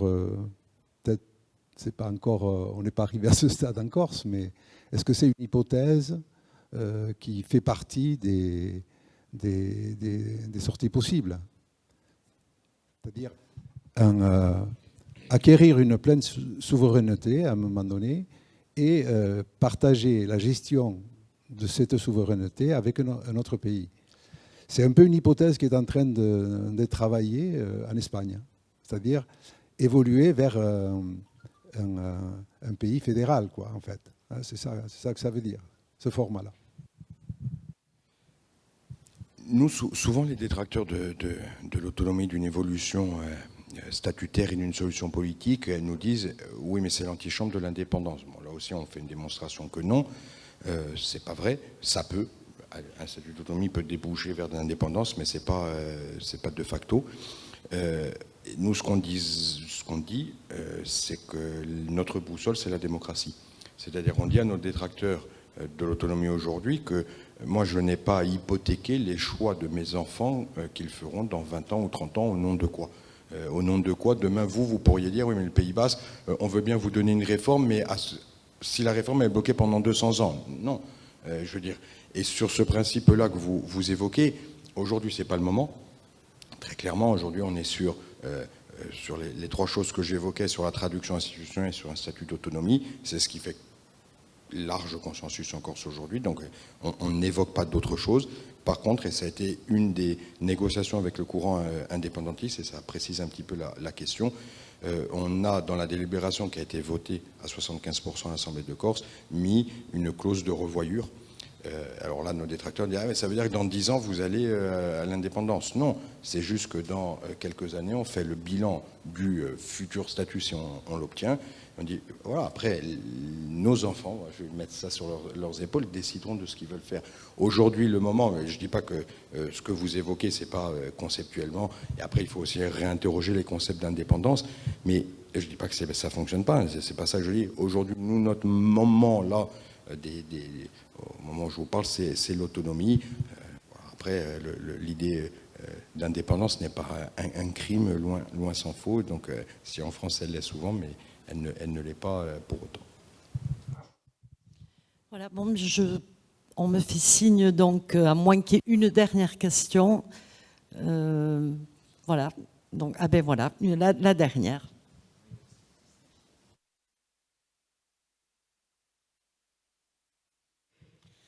Oui, j'ai une question à Madame l'élue de Bretagne. Ici, au Pays Basque, on regarde attentivement ce qui se passe chez nos amis corses, bretons et autres, parce que tout ça, on veut s'appuyer aussi sur les expériences, et puis je pense qu'à plusieurs, on sera plus fort. Moi, j'ai regardé ce que vous avez dit tout à l'heure. Il y a eu un vœu. Alors le vœu, c'est pas, on sait bien le sens que ça a, mais derrière, il y a unanimité, si j'ai bien compris. Et ça, par contre, ça me parle, l'unanimité. Et j'aimerais sentir qu'est-ce qu'il y a derrière cette chose-là, c'est-à-dire quel est le degré, la profondeur de ce qui est partagé avec les élus bretons derrière tout le concept d'autonomie, etc. Sur la question du rattachement, je n'ai pas beaucoup de doutes parce que, bon, il y a des questions d'opportunité, les élus, ils peuvent y trouver leur compte, bon. Mais sur la question de l'autonomie, qu'imaginez-vous ce que serait le résultat si au lieu de dire un vœu d'autonomie, on aurait dit le vœu de co-officialité de la langue bretonne? Est-ce que vous auriez eu unanimité sur cette question précise ou pas? Quelle est la profondeur de la sincérité de ce que vous avez affiché là tout à l'heure? Et l'opportunité ou pas, quoi? Opportunisme ou pas? Alors, sur la langue bretonne, je pense que si on avait proposé un vœu pour la co-officialité de la langue, il aurait été voté de la même manière, à la quasi-unanimité, moins le Rassemblement national. C'est pas une question qui fait débat, la langue bretonne en Bretagne. Ça ne fait débat qu'en France, hein, en fait. Mais chez nous, ça fait pas débat. La plupart des gens ont le souhait de scolariser leurs enfants dans une école bilingue, ou en tout cas le souhait d'avoir cette possibilité. Voilà. Sur l'autonomie, je pense que, comme on disait tout à l'heure, on peut mettre beaucoup de choses sous ce mot. Mais quand même, pour avoir discuté avec les gens de droite, des Républicains, comme le Parti socialiste, comme les macronistes, puisque les 3 groupes existent au Conseil régional, tous aboutissent à un constat d'échec. C'est ce que je mettais aujourd'hui, au tout début là, du diaporama. Et il y a des non-sens. Par exemple, juste pour donner un exemple, on a des gros problèmes, on ferme beaucoup d'hôpitaux en Bretagne, on a des gros problèmes de déserts médicaux. Et donc l'État souhaite fermer un hôpital à Guingamp. Avec qui l'État a discuté? Je pense que personne ne va deviner ici. L'État a discuté avec Noël Le Graët, donc le président de la Fédération française de foot, qui n'est pas élu, voilà, qui a sûrement une influence dans le coin. Mais enfin bon, on se demande quand même à quel titre l'État discute avec cette personne alors qu'elle n'a aucune compétence en la matière. Pourquoi l'État ne discute pas avec les élus locaux, le conseil régional, des gens qui ont quand même une vision politique? Voilà. Et ça pose aujourd'hui en Bretagne des vraies questions.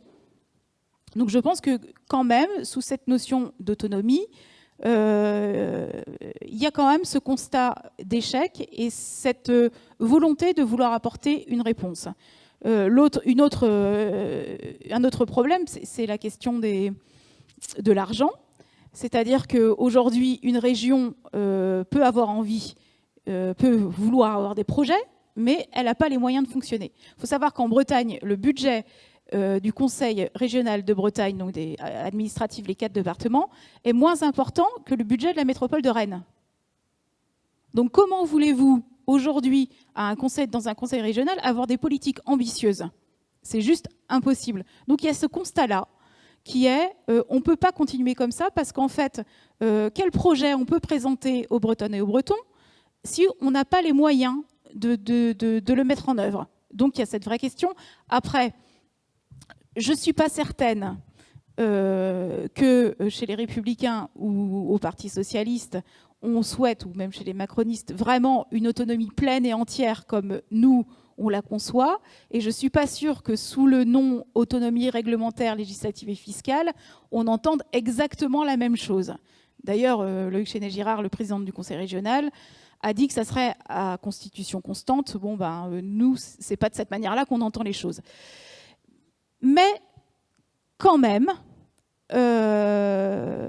cette prise de conscience, nous, on espère que le chemin va se faire, et on espère surtout que ça se transforme en voix aux prochaines élections, qu'on puisse avoir toujours plus d'élus et qu'on puisse toujours plus peser dans le débat public. Parce qu'on a bien remarqué une chose, c'est que tous les militants qu'on a dans les milieux culturels, dans les syndicats, voilà, un peu partout, c'est bien, ils se font entendre, mais par contre, aujourd'hui en France, tant qu'on n'est pas élu, et en particulier depuis les quinquennats Macron, où les corps intermédiaires ont quand même été un peu mis plus bactères, tant qu'on n'a pas d'élus, on n'est pas entendu. Donc nous, on espère que ce vœu-là et les campagnes qu'on fait sur l'autonomie, ça va quand même faire son chemin, et que tout ça va se transformer en voix. On a eu un bon signe aux élections législatives, c'était très bon résultat. Bon, loin d'être majoritaire, mais de bons résultats quand même. Et on espère avoir toujours plus d'élus pour rentrer dans un bras de fer avec l'État. Le but, c'est ça, c'est de faire, comme Gilles Simeoni, le président de l'exécutif de Corse, fait, c'est de dire, maintenant, moi, j'ai la majorité, donc je rentre dans un bras de fer avec l'État. Et c'est sûr que pour l'instant, malgré ce vœu, on ne peut pas compter sur le Loïc Chenet-Girard pour le faire. C'est une évidence.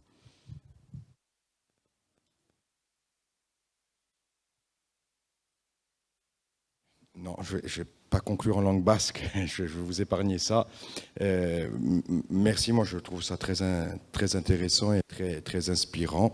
Et ça donne toujours beaucoup d'espoir. Le problème avec l'État français, c'est en tout cas même quand la démocratie triomphe, c'est pas toujours suffisant. Donc les luttes sont longues, donc accrochez-vous parce que voilà, et si on peut vous aider, on vous aidera autant qu'on peut. Merci. Milešker Deneri.